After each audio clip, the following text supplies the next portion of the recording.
Good afternoon. David Moore, Dallas Morning News. Will you start by talking about the loss of Terrence Steele and how he's played for you this year? Yeah, definitely. I mean, it's missed 2 weeks in a row, but I mean, Terrence Steele is just a rock of a man. He's been so consistent, and Terrence Steele is just. I mean, he's been so consistent, and obviously going to be a loss for us. I just can't say enough about him as a person, his work ethic and the way he goes about it. True pro, very mature, beyond his years, as far as a third-year player. So obviously disappointed to see what he's going through. As we were asking you just a few days ago about the continuity in your offensive line, but now you have Tyron coming back, and now you have this. You talk about the right tackle, and are you comfortable doing a sort of rotation there to work things through? Yeah, definitely. I mean, we'll work the rotation this week. I thought Josh Ball had some good snaps, and and definitely, I think the way we, played the game there, where Josh was. You look at the things we're doing with Josh, and then Jason came in for the 2-minute drill. So it obviously worked out well for us. I thought both those guys played well in their, in their, with their opportunities. So, we'll let the game plan tomorrow kind of clean that up for us, and the guys were in today, this morning, and we'll get on it Wednesday. So I don't have the answers for you right now. Clarence Hill, Forward Star Telegram. You guys assigned Hilton. Can you go through that decision, and have you moved on from Odell Beckham? Yeah, T.Y. is in today, so I mean it was a great addition. Obviously, he's been working all year, so he's in great shape medically. So he had to work out. So I'm looking forward to he's actually meeting with Robert Prince right now. So biggest thing for him will be the language, which it always is with a new opportunity. So we'll get him out there Wednesday and get him acclimated. But as far as his addition, really, I really don't have anything to report on Odell. T.Y., what kind of shape is he in? You said he's working. Did you work out for y'all? Yeah, he had to work out. So I mean, he everything passed, flying colors. So he's been working all year. So I don't see him. I think he's over that hurdle. Why was there a need for another wideout? Oh, I just think this is really just a product of how the personnel department has all. I think every personnel department, you're just always looking at these conversations. I mean, this wasn't just a conversation that started today. I mean, these are things that Will's always looking at and in communication, and so the timing was right. He's ready. He's ready to go. So he's an excellent addition, especially this time of year. I've never had experience and quality of a player as T.Y. Hilton to your roster in December. It's very unique. Todd Archer with ESPN. With Peters at 40 years old, can he play 70 snaps a game? Do you have any worries or qualms about that? I think he played 26 yesterday. So yeah, I mean, he's been working. So he's he puts a lot of extra time in. There's not too many times where you go through the weight. He's a big weight room guy in the first down on the first floor where he's not there putting extra time in. So I think he's ready to go and do what's ever needed of him.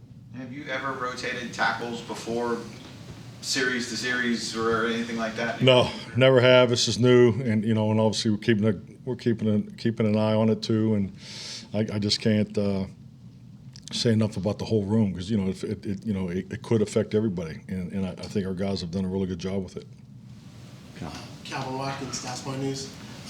Ball, how did he? It looked like he struggled a little bit at the beginning, then maybe he picked it up a little bit. How would you evaluate those limited snaps he got? I mean, really, he had two plays that that were obviously big plays for Houston, but other than that, I thought he graded out very well. I mean, so it's the old. It's the old great port. He had a great game except for two plays, but unfortunately those plays count, and they were big plays for our opponents. So, but I think he's been making a lot of progress, throughout the year. I think he's really settled down, and he's doing a good job playing consistently with his technique. Hankins, what's his health status? He's being evaluated. He has I'm going to make sure it says, you know, he has a sprain. It's pretty significant, so we're still doing some more testing. Follow up on that, Dorrance Armstrong, just an idea on his time frame. I don't have a timeline on DA. I think he definitely has a chance to play this Sunday. And Patrick? Coach, Patrick Walker, DallasCowboys.com. On that same vein, in that same vein, Jake Ferguson was dealing with, I think, a head/neck injury. How's his status for this Sunday? Yeah, it's too early to tell. Yeah, too early to tell. We'll know more probably by Thursday. So. In the event that he can't go, can you talk a little bit about what that would mean for like a Sean McEwen and obviously picking him to shot behind that one? Sure. Yeah, I mean, definitely. I think anytime, you know, there is a potential injury to position, you're definitely preparing that way. So I think we talk about this time and time again in here. I mean, when you put together game plans, it's how many personnel groups can you carry into a game, and you try to balance it out and get things repped and so forth, and how many tight ends will you have up. So all those things will come into play. One last one on that same note. You guys love running with your 4 tight ends. Would that put you in a situation where maybe you elevate potentially Seth Green without giving too much away? Would that be a consideration? I really like the work Seth's doing. He's done an excellent job since he's been here, and he just needs to continue to improve, and it's definitely an option. David? We talked to you before about the first time in a long time, back-to-back double-digit wins. What does that just mean for, you talk about the culture you're putting in place and carrying things over and everyone kind of a shared experience, just how important that is to start building that to get to where you want to go in the postseason? I understand that, the importance of the double digits wins, but you're talking about something that's gone on here for, over 2 decades. So I don't know, I'm sure what you're asking me, because I expect to have double digit wins. I expect to go to the playoffs, and I've been fortunate to coach a lot of great players and have some really good teams that, we're pretty much in that position. So, I mean, this is the expectation. So I didn't make it, I don't even think I discussed it with the team, because this is where, we're where we're supposed to be. We put the work in. We have a good plan. The guys believe in the plan. But we still have a lot of football left. Just the way we break down the season, we just completed the 3rd quarter. So this is the start of the 4th quarter, these last 4 games. And as we all know, we go to Jacksonville, and then we have a tough, scheduling challenge. Go 6 games and then 5 games, or 6 days and then 5 days. And, 3 of the 4 games are on the road. So, it's just like anything. We got to get this 11th win, and then we know what's in front of us after that. So that's really as far as it goes. I think yesterday's game's a great example, a great reminder, and how big of a challenge each and every week is. So really get outside of that it would not be the smart thing to do. But yeah, I mean, to me, this is the expectation. Kyle Youmans, DallasCowboys.com. How is the combination of 3 healthy linebackers, LVE, Damone Clark, Anthony Barr, help elevate each of their games individually by having each other to kind of rely on? Well, I mean, it definitely gives you a chance to play guys through different packages, and then you're obviously very healthy through those packages. So you're never out of your base stuff, and you're both in the base and sub. But I think the other thing too is when you look at linebacker types, the importance of special teams, and Damone has obviously got a lot more reps at linebacker than we probably expected this early for him, but he's also done a really nice. He had a big time tackle on special teams, so he's done a lot of nice things on special teams too. So I think the ability to have linebacker rotation is so important, and for Leighton to really have the game that he had, he won a game ball for the defense, and I just to see him do that after not being here, pretty much the whole week because of the illness was super impressive. Mike, back on Steele for a second. How was he able to come in his rookie year, as a pandemic, all that stuff, undrafted guy? How did he catch your guy's eye? And have you ever, when you signed him, you're thinking, all right, this guy might not have a chance, or how did he catch him? Yeah, definitely. I mean, the pandemic, the first time we saw him was there in July, and first thing I, noticed about him was, how fast he could run. We were just going through conditioning drills, and see a big guy, Texas Tech free agent, and I mean, he was in really good shape and really hasn't missed a beat because I mean he's taken advantage of every opportunity he's been given. So he was first in line, all those little things you look for in first impressions. So he made a great first impression and hasn't stopped. Of impressions, as you look back at it, how did Kelvin Joseph play for you? Kelvin did good. I mean, he didn't have a whole lot. I mean, he had the one catch. The one that we challenged. But he was in good position there. I mean, they made a good throw. We just got to be better on the finish at the ball. But I thought he played well. Christy Scales, Cowboys Radio, back to special teams for just a moment, because you had a guy like a veteran like James Washington having to block and do things on special teams he's never done in his career. And I'm sure we can ask Coach Foss a little later about how he did, but from a head coach's perspective, just what are your thoughts on that? I mean, from my perspective, it was just great to get James out there. I mean, just to, you watch him, come in there spring, go through an injury situation, then obviously gets hurt the first practice in Oxnard, and just been, training the whole time to get back out there. So, I mean, I just really just wanted him to go out there and have a positive experience, and I think we accomplished that. So, but yeah, I mean, it's just like anything. You got 48 players, everybody has to contribute, and that'll be a big part of James' playing moving forward. Mike, Haley Sutton, DallasCowboys.com. You chose the word resilience for this year as the theme. And obviously with the injuries and the things that this team has had to go through, that word really is effective for this roster. I'm curious what your thought process was in picking that, and how you kind of seen these guys really embrace that word and the next man up mentality.